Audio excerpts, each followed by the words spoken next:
Dahil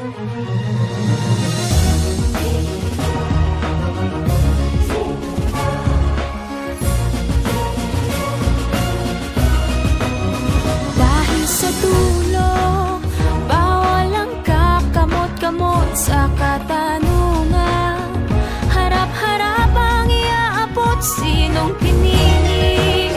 Bagang tinta ay humalik sa daliring siyang ginamit at nagturo na wala ay maibalik. Dapat Alam tama. natin ang tama, ba't di natin ginagawa? Paulit-ulit na lang na ito ang bagong simula. Simula ng simula, bakit walang natatapos? Atras sa bati, lagi pudpud ng swelas ng sapatos. Ilang beses na nga ako, ilang beses na pa ako. Ba't di natin subukan at tulungan at umako? Bumahagi sa bigat na matagal na nating pasan. Pag tayo'y nagsama-sama, lahat ay malalampasan. May mas maayos na bukas para sa ating mga anak. Ang unang hakbang ay piliin ang tamang nakatatak na pangalan sa balota. Huwag na tayong magpauto na sa atin ang kapangyarihan. Pag tayo ang kumibo, nanggigigil mong itigil ang pagsisi sa sutil na nasa pwestong di ka nakilala. Kapag siningil sa lahat ng kanyang pangakong patagal ng patagal. Kung di tayo kumbinsido, wag na natin Dahil ialala. sa dulo, bawal ang kakamot-kamot sa katanungan.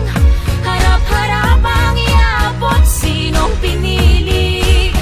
Pag ang tinta ay humalik sa daliring siyang ginamit at nagturo na wala ay May maibalik. buntag sa tanan, kini si Municipal Councilor Ray Quijada sa Santa Josefa, Agusan del Sur, ang kandidato gikan sa Visayas ug Mindanao pagka-presidente sa Philippine Councilors League.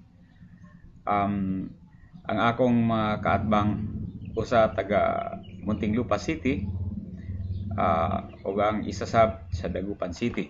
So duha ka taga Luzon, batok sa usa ka taga Mindanao ug taga Visayas. Graduado ako sa Industrial Engineering sa University of the Philippines sa Diliman, Quezon City back in 1981 as a scholar of the government.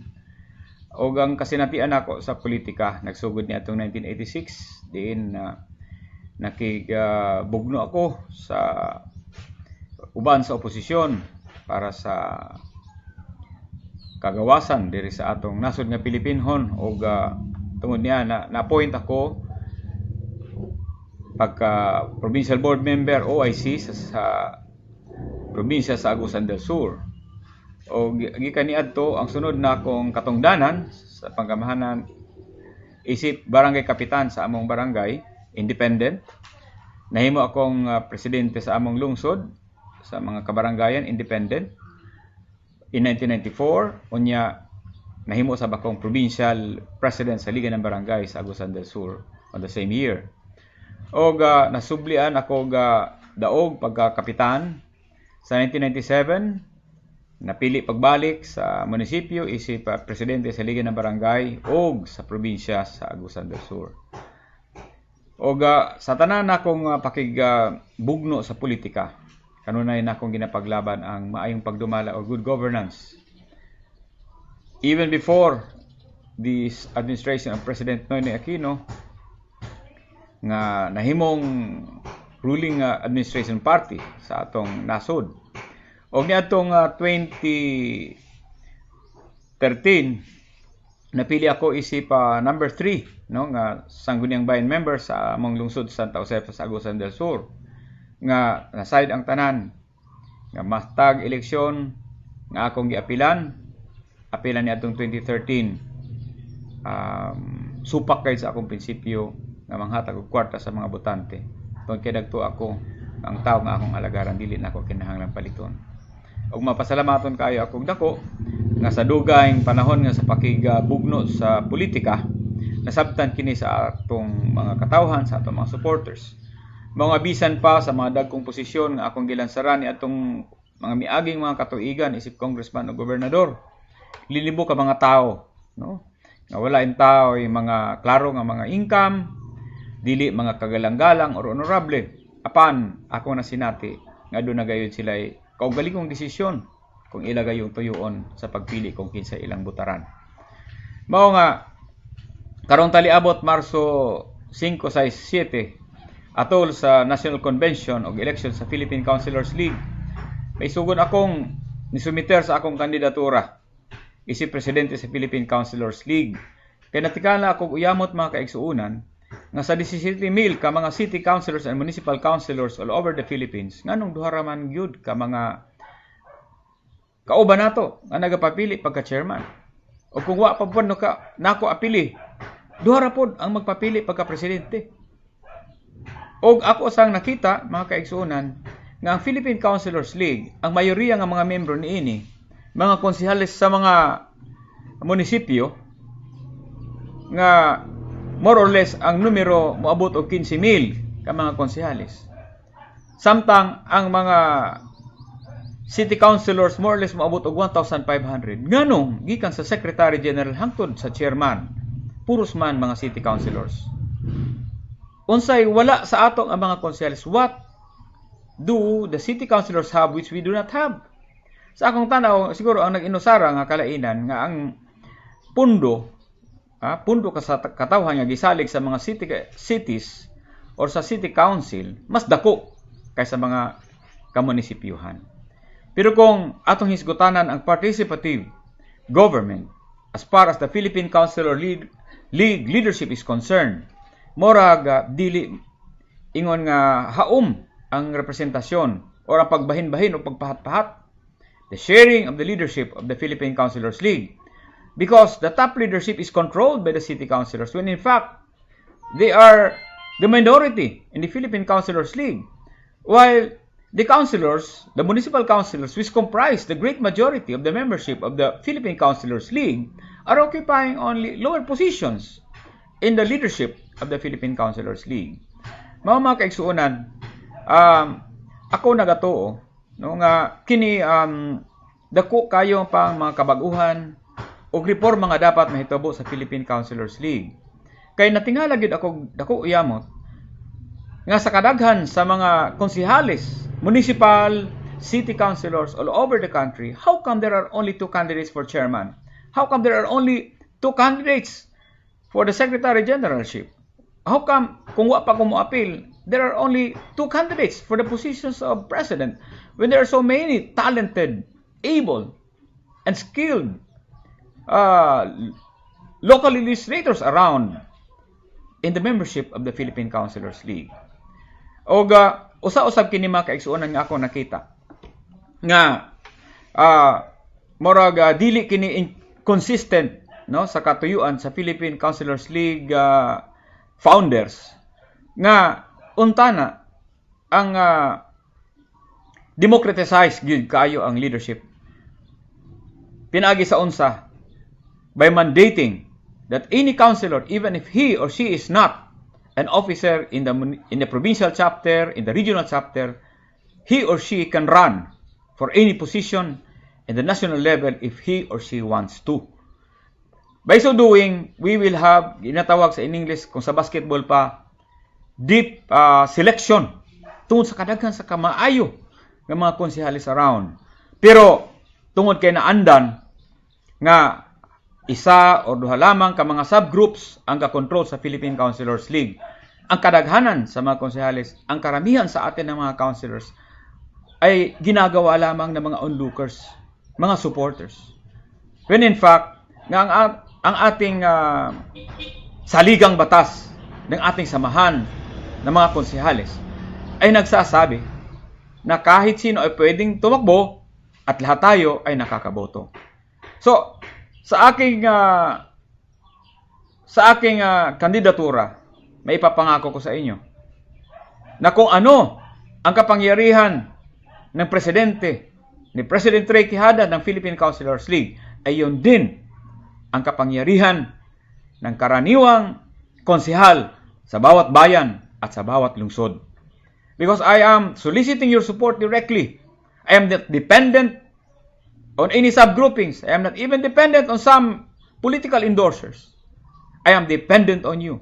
So if you're going to vote for me as your PCL president, it's as if you are voting for yourself. Bigyan niyo ng pagkakataon ang taga Mindanao at saka Visayas, lalo na kami ng mga taga Mindanao, na sa maraming pagsubok ay aming naipakita na marunong kaming lumaban. At itong laban na ito ni Ray Quijada ay hindi lamang po para sa aking sarili, hindi lamang po para sa Mindanao, hindi lamang po para sa among ang mga Bisaya, nga taga Mindanao o Visayas, apil na ng mga Kabisayaan diha sa Luzon.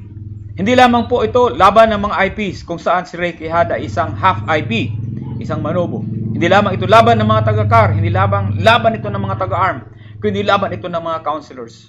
Lalong-lalo na sa mga municipal councilors who should have a bigger voice in the leadership of the Philippine Councilors League because we are the majority. Mga kaigsuunan, tungod sa naandan nga ipaagi sa grupo ang mamahimo natong liderato sa atong Philippine Councilors League. Kayo, na aking mga kababayan dyan sa Katagalugan o dyan sa Luzon o sa Bicol o sa Kailocandia, napansin nyo ba na kapag may nangyari sa isang konsyal, lalo na pag namatay, do you see the presence of our top national leadership? Sa amin, nangyari po yan. Sa aking palagay, mga kaibigan, sa akong huna-huna, mga kaigsuunan, kung adunay mahitabo nga di maayo sa isang konsyal, labi na sa iyang paghimo sa iyang trabaho, sa paggawa ng kanyang katungkulan, kapag nagpakita ang top leadership ng concern para sa kanyang pinakamaliit na membro, ay mabibigyan ito ng hustisya ng ating mga ahensya sa gobyerno. Dahil hindi lamang ang presidente ng PCL ang kausap nila, kundi ang buong membership ng Philippine Councilors League. And by so doing, kapag yan ang ginawa, ay mapoprotektahan ang ating mga kasamahang mga konsehalis sa pinakaliblib na bayan. Kasi walang maglalakas loob na saktan ang kasama nating konsehal dahil ang kalaban niya ay buong organisasyon ng Philippine Councilors League. I'm capable of doing that because I used to be a barangay captain. I used to be the president of the Liga ng Barangay and I do care for all my members. Si Ray Quijada rin isip kaibigan na isang tao na hindi iniiwanan ang kanyang kaibigan. I am just one text message away. Among the many candidates for the different national positions of the Philippine Councilors League, if you can observe among our flyers, ako lang po ang naglagay ng aking cellphone number. Nag-iisang cellphone number ko po yan. If I am the president, I am your president. It is as if you are a president. I am just one text message away. And I assure you, og ako kamong kapasaligan, og ako, mga kaibigan dyan sa Luzon, kayo ay aking may ipangako ko sa inyo na itong inyong kaibigan si Ray Quijada ay tunay na kaibigan. Ask my friends who know me in the Liga ng Barangay. Ask my friends sa NMOL when during my time under the leadership sa NMOL ni now Governor Ed Chato. This friend of yours was the sponsor of the resolution not to amend the Philippine Constitution addressed to the President, to the Senators, and the Congressmen. The only organization of government elective officials who did so. And I am sure that the top leadership of the Republic listened to that resolution. We are capable of doing that. If we firmly believe that it is the right thing to do, we are going to do that. So kapag tayo nagkakaisa, makakatulong tayo hindi lamang sa ating sariling local government unit. Kung tayo nagkakaisa, ang mga boses ng mga konsehales ay napapakinggan at ating mapag-isa, ay makakatulong tayo sa national government. Especially in the enactment, in the repeal, in the amendment of national laws. Because if only given the opportunities, many of us among councilors will become good board members, good congressmen, good governors, good senators, if only they're given the chance. And under the leadership of President Ray Quijada of the Philippine Councilors League, opportunities will be open to all of us because our legislative powers, our oversight powers will be consolidated in the Philippine Councilors League. We will speak with one voice for the good, not only of our respective local government units, but for the good of the entire Philippine Republic. So mga kaibigan, ako'y nakikiusap sa inyo, bigyan niyo po ng pagkakataon itong si Ray Quijada na makatulong na mabago natin ang pamamalakad ng Philippine Councilors League. At gawin natin itong makapangyarihan para sa tama, para sa matuwid na makakatulong tayo sa ating bansa. And that's only possible if there is true and real democracy within the Philippine Councilors League. Once again, I would like to reiterate that thank you for the founders of the Philippine Councilors League because in our constitution and bylaws, we allow and we mandate that any councillor, even if he or she is not an officer of the provincial and regional chapter, she can run. And we, the ordinary municipal councillors and city councillors, are given the power and given the right to vote intelligently and wisely for our candidates. Ako'y nakatulong na sa Philippine Councilors League in one particular instance.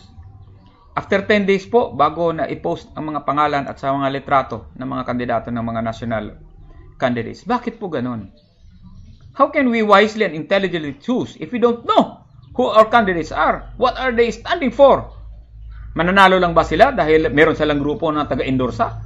Meron silang mga strong political backers? That is insulting sa ating mga city at mga municipal councilors.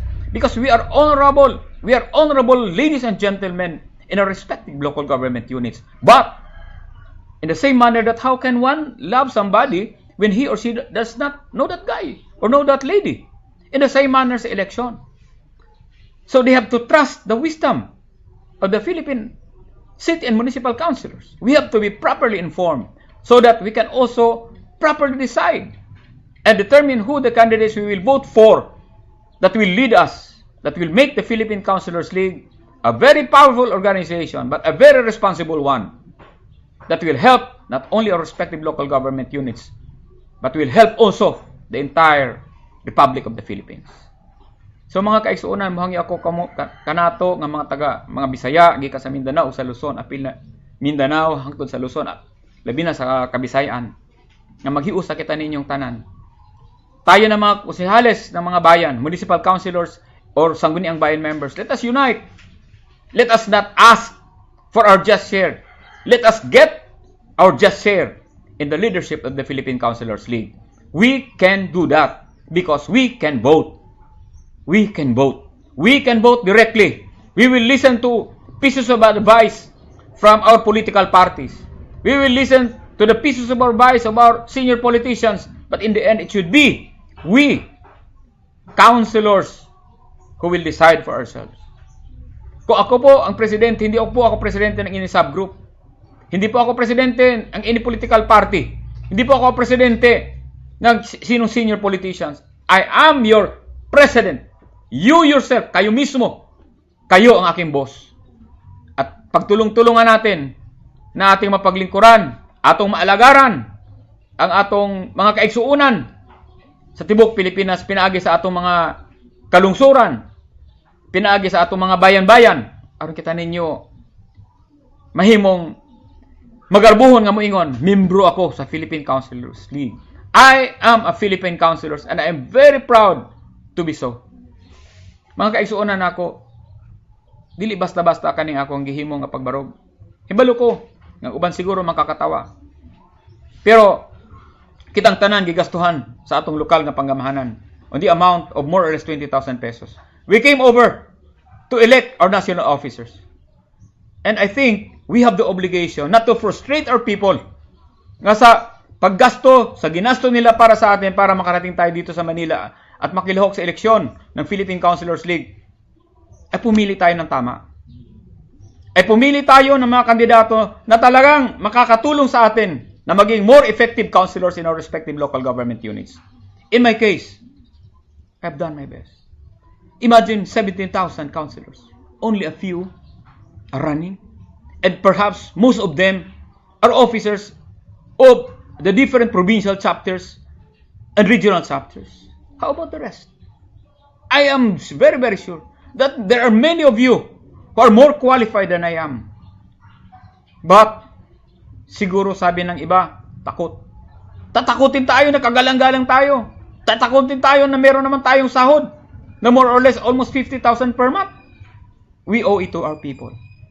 So in my case, when I go home, regardless of the results of the elections, I'll be proud to face my people.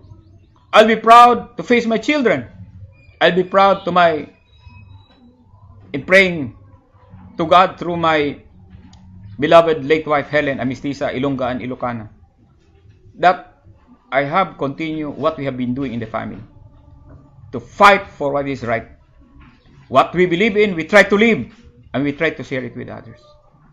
I cannot force you, but I can just implore you, I can just encourage you that we have to put our acts together.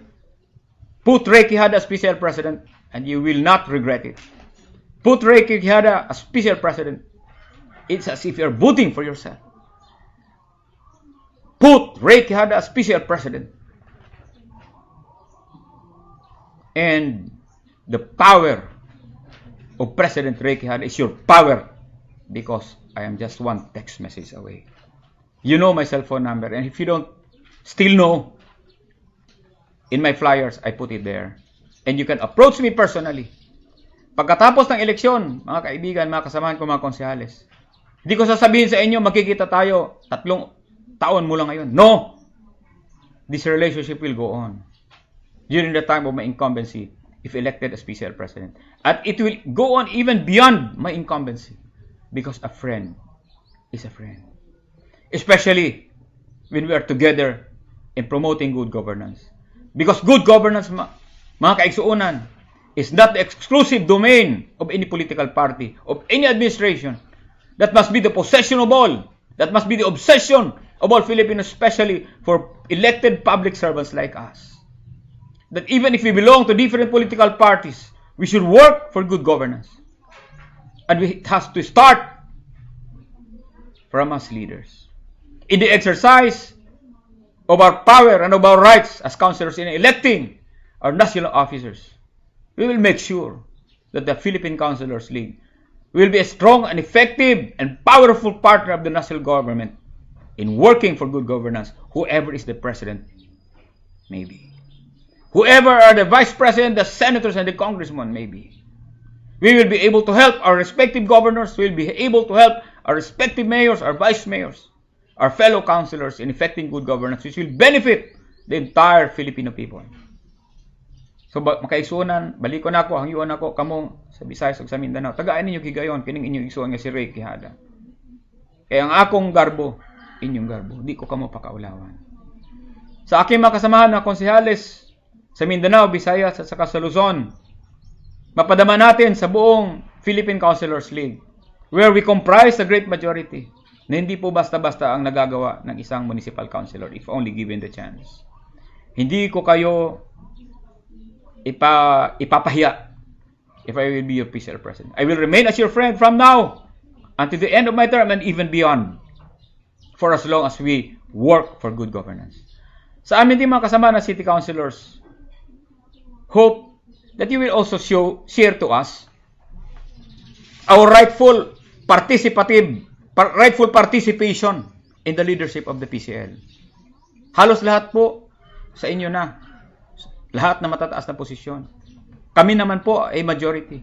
Why not give us the opportunity to become the PCL president? Hindi po ako artista, pero marunong din po akong kumanta. Hindi po ako abogado, pero MA po ako. Murag abogado kung sabi ni Saya pa. O sa Tagalog, PA, hindi po Philippine Army, parang abogado. Industrial engineer po itong inyong kaibigan na si Ray Quijada from UP Diliman. IP po ako, UP pa. So itong lahat, magkaisa tayo sa Philippine Councilors League. Sana po, ay kakararangal natin ang magiging desisyon. Ang akin pong tagumpay ay inyong tagumpay. Ang akong kadaugan, mga kaigsuunan, inyong kadaugan. Sa mga Ilocano, sa inyong suporta, sa alaala ng aking asawa na Mistisa Ilocano, maraming salamat po. Salamat, Ti Agumin. Diyos mabalos. Sa Bicol at sa Waray, daghang salamat sa akong mga kaigsuunan nga mga Bisaya sa nagkalain-laing dapit sa Pilipinas, labi na sa Mindanao, sa makasamahan kong mga IPs sa ARM at sa CAR at sa ibang lugar kung saan merong mga IPs. Sa kasimanwas ang akon nga misis dira sa Haniway sa Iloilo, kag sa tanan nga mga Ilonggos sa Negros kag sa Panay. Kung hindi naton trabahoon ang kabaguhan karon ti San-o. Waay manggid naglansar nga konsehal sa munisipyo or sa Banwa pagka PCL president kung hindi si Ray Quijada ti Sino. So I am just a mere instrument. Perhaps I'm one of the first catalysts of change inside the Philippine Councilors League, allow me to do so. Ang susunod nito, sa susunod na eleksyon, meron ng malaking pagbabago. Ang eleksyon po, hindi para sa mga kandidato. Para sa akin po, at ako ay naniniwala na kayo ay mag-agree na ang eleksyon po ay para sa organisasyon. Kung sa buong bansa, para po sa mga tao, ang boss. Dito po sa Philippine Councilors League, para po sa mga konsehales. Hindi po para sa aming mga kandidato. Kaya po sana ninanais ko na mas malaki ang panahon na kayo ay makilala ninyo kami at kayo ay makikilala namin, masasagot namin ang lahat ng inyong mga tanong. Matubag na mo ang inyong tanan ng mga pangutana. Aron ni ana nga paagi, makapamili kayo kitag mga opisyalis. Makakapili tayo ng mga opisyalis na magpatakbo sa ating organisasyon Philippine Councilors League kung saan makikinabang ang mga konsehales. Kayo po mismo.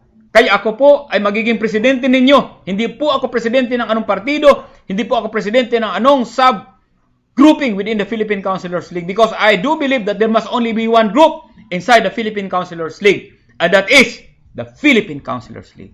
That is provided for by our Constitution and by laws. So that is why I've been texting you, I've been sharing to you my FB page, I'm trying to reach out to you through YouTube so that you may know your president, where Ray Quijada as your president pledges, promises that my power as president is your power as your ordinary councilor.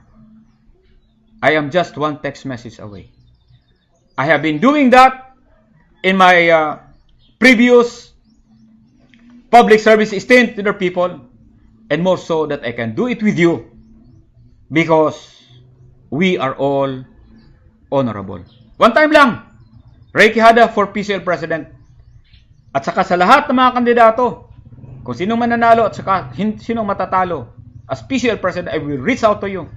We have to put our acts together in order to serve our people, especially through our fellow municipal councilors. So mga kaigsunan ako, balikon ako sa Visayas ug Mindanao. Daghang salamat kayo kaninyong tanan.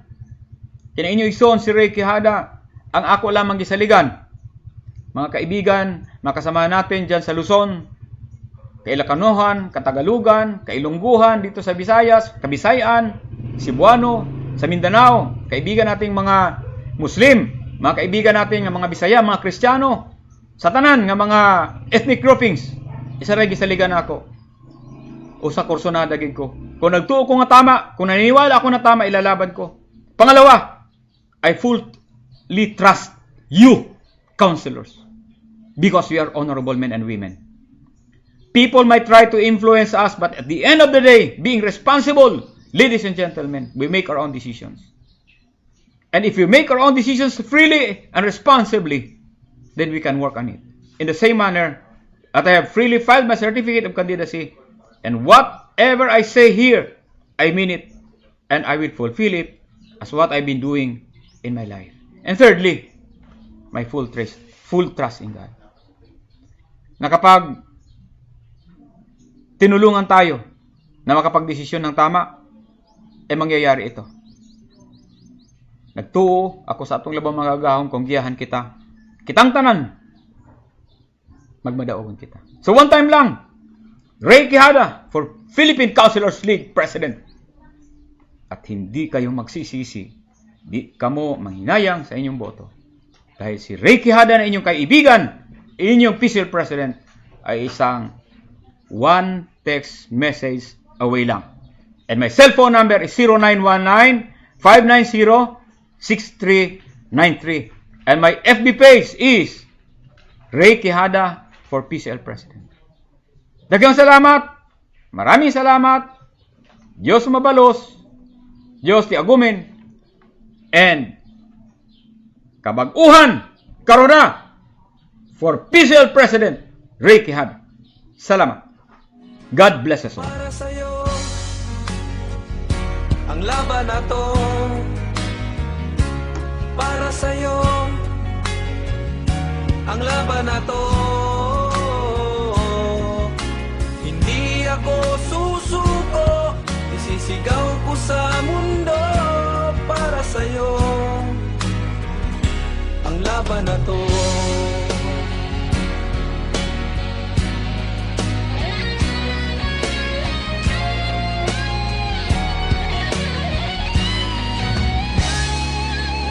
Kahit buhay ko'y itataya sa'yo,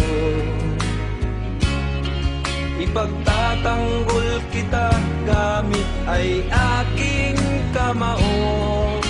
Ito ang tanging paraan na naisip ko upang magkaisa ang kapwa ko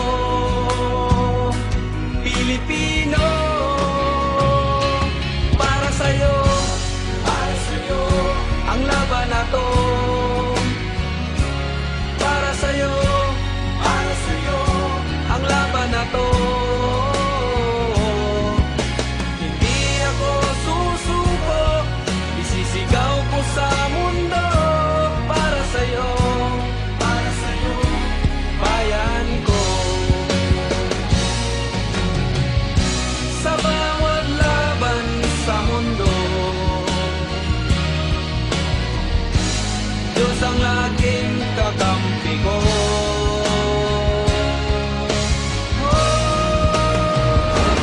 Para sa'yo ang laban na to. Para sa'yo ang laban na to. Para sa'yo ang laban na to. Para sa'yo ang laban na to. Hindi ako susuko, sisigaw ko sa mundo. Pinoy ang lahi ko, mahal ko ang bayan ko. Para sa'yo ang laban na to. Para sa'yo